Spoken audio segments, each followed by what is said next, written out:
আসসালামু আলাইকুম, সবাইকে স্বাগতম রিসন্স ফ্যামিলিতে। আজকে আমি দেখাবো সহজ এবং মজাদার একটি নাস্তা রেসিপি। এটি আমি ফ্রোজেন পরোটা এবং ডিম দিয়ে তৈরি করেছি। দেখতে সুন্দর এবং খেতেও খুব মজা। প্রথমেই এখানে আমি 2টি ডিম ভেঙে নিয়েছি। এখন 1/4 টিস্পুন গোলমরিচ গুঁড়া দিয়ে দিয়েছি। এখানে আমি সাদা গোলমরিচ গুঁড়া দিয়েছি। হাফ চামচ লবণ দিয়ে দিচ্ছি। হাফ চামচ মিক্স হার্ব দিয়ে দিচ্ছি। এখন এটিকে ভালোভাবে ফেটিয়ে নিব।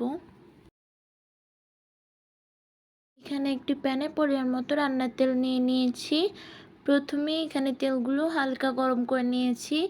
এখন এখানে ক্যাপসিকামগুলো দিয়ে দিচ্ছি। আমি এভাবে করে ক্যাপসিকাম এবং টমেটোকে কেটে নিয়েছি। এখন আমি পেঁয়াজ দিয়ে দিচ্ছি।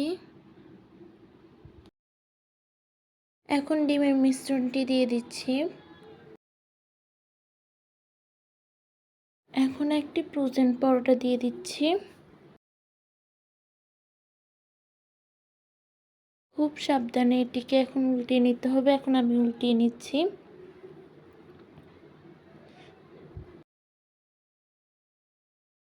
এখন কিছু গাজর কুচি দিয়ে দিয়েছি, কিছু পেঁয়াজকে এভাবে করে দিয়ে দিয়েছি, কিছু টমেটো স্লাইস দিয়ে দিয়েছি, ক্যাপসিকাম, কিছু বাঁধাকপি দিয়ে দিচ্ছি,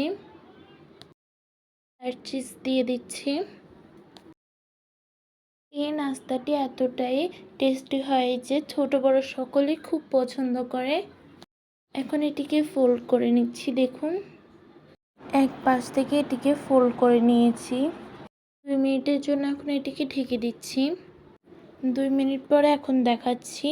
এখন এটিকে উল্টিয়ে দিব। এখন আবারও 2 মিনিটের জন্য ঢেকে রেখেছি।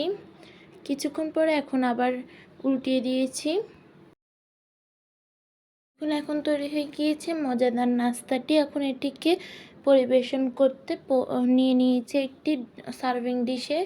দেখতে যতটা সুন্দর, খেতে ততটাই দারুণ। ভালো লাগলে অবশ্যই লাইক কমেন্ট শেয়ার করে দিবেন এবং আমার ইউটিউব চ্যানেল থেকে যারা দেখছেন তারা অবশ্যই সাবস্ক্রাইব করে দেবেন এবং যারা ফেসবুক পেজ থেকে দেখছেন তারা লাইক কমেন্ট শেয়ার করে দিবেন। আসসালামু আলাইকুম।